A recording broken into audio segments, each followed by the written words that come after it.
Hey guys, this is Iopq, and I'm going to be commentating my FPVOD, and as you can see, my split was, pretty bad.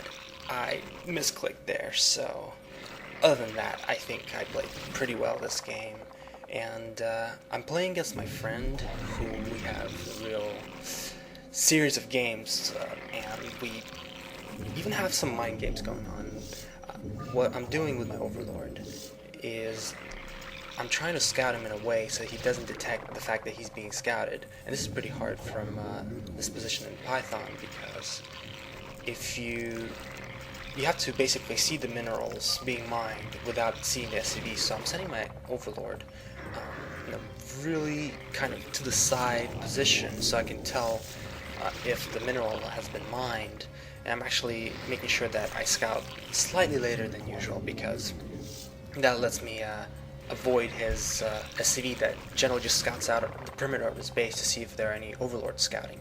That's what he does. And I'm actually, beating him in that I'm trying to avoid this scout.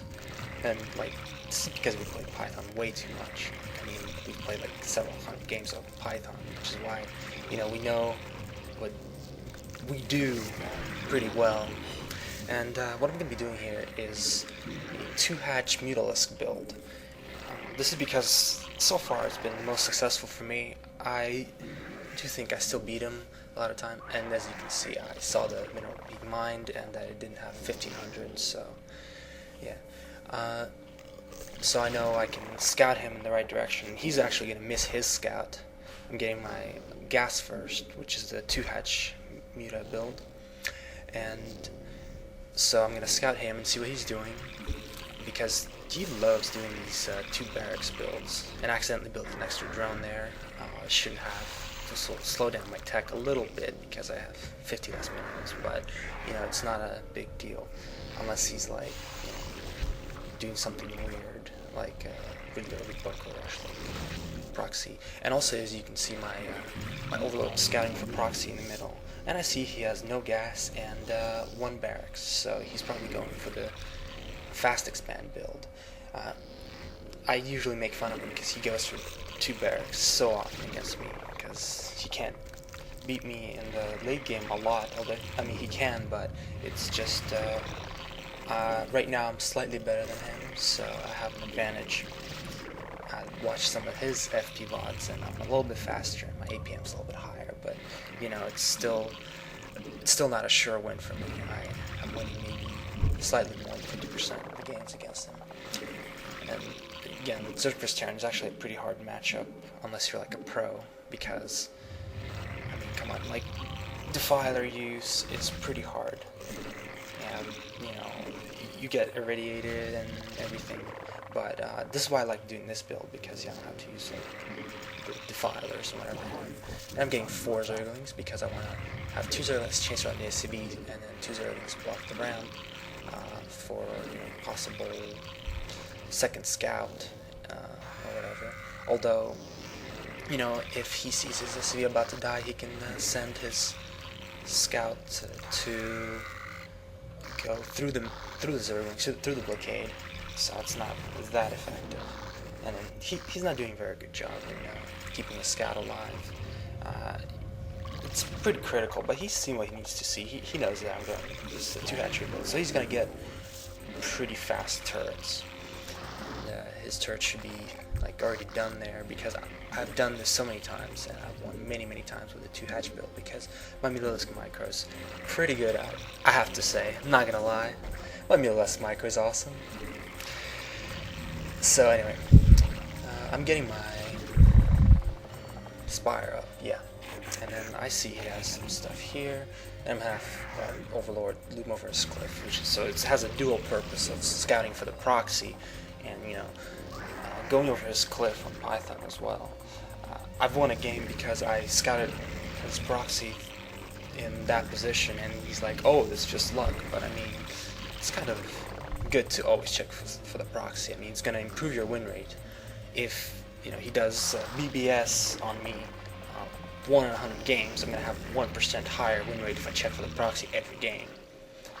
And then here I'm trying to block his scrap, but you know, he moved through by clicking on the minerals.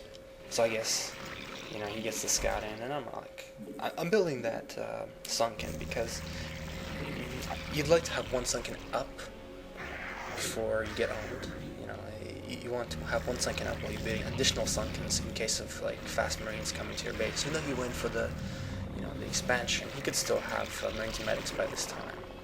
You know, I'm not gonna upgrade it until I see some stuff coming out. But I'm probably gonna get about 3 sunkens against him really early because he loves just breaking my sunken line. You know, that's how he wins most of his games. So now I'm gonna upgrade it, and I'm gonna like panic and make a crap ton of sunkens because that's what he does. He just masses the sunkens. And I'm like, what? So I moved my drone away. Just, you know, I'm getting that upgrade because people like to get the armor upgrade when they mass melee. I like to get the attack upgrade because it's cheaper and because I get to kill turrets faster. So I'm not gonna stack my mutalisks until I reach his base because I'm just gonna scout it out with mutalisks first, and I'm gonna stack them when I start actually killing stuff. So yeah, okay. Now I'm going in for the kill. I'm making more overlords. Okay, so I'm looking around this base, and I'm really good at finding holes in people's defenses, so that makes me pretty much be able to make like tons of turrets, and that's like an advantage that I have. So if I see he's making like 30 turrets, which might be necessary, you know, like if I'm gonna go around breaking his turrets with my mutalisks when the +1 finishes, because 11 mutalisks can kill a turret in 2 hits if they have the +1, and now I'm making the expansion because I know that if he tries to go and kill it, I'm either gonna kill his tiny force of marines that is trying to kill it, or I'm gonna pretty much kill his stuff while he takes his entire force into my base. And I'm making it 4 sunken because I know that he's gonna try to break my sunken line or something. Like, that's what happens generally. And you can see I ungrouped the weak mutalisk just so I can, you know, and my Zerg is scouting around there because he loves to hide barracks, you know, just do something weird. Like, so I don't want to be caught off guard. And here I'm using the P micro, I'm pretty sure, or maybe the H micro. Hold position or patrol are slightly different in how they interact with mutalisks, because if you do patrol, you can spread damage better. And, no wait, you can single hit pretty well. And then if you do hold position, you can spread. So if I'm trying to kill one at a time, I'm doing patrol micro, or I'm just clicking just medics. And you know, that overload is getting kind of owned, so I'm gonna spread some damage. Not very good. Yeah, lost some mutalisks, but I killed some marines. But generally that was pretty bad.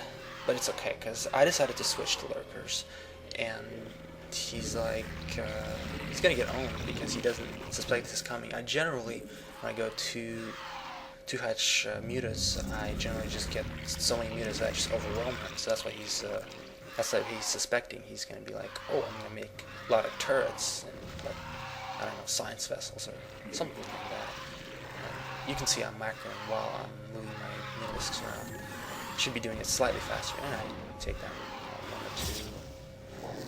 And this is an expansion. I mean,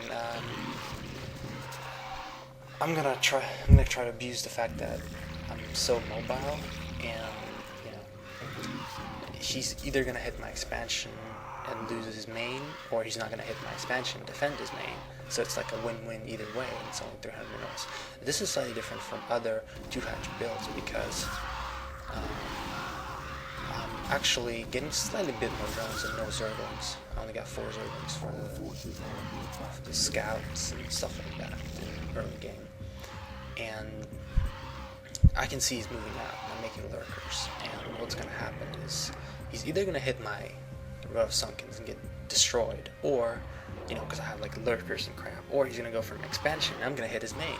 So if he's smart, he's gonna go back and defend his main, get some science vessels out, you know, make it a long game, and then play 2 base versus 3 base, which is not that bad for Terran, although he's gonna have to get a 3rd base if I make a 4th. And I see him going over here, so I'm like, screw this base, I'm going to hit his main. Even though he's like, oh, I saw the lurkers, I'm gonna get some bunkers and crap, but it's not gonna work.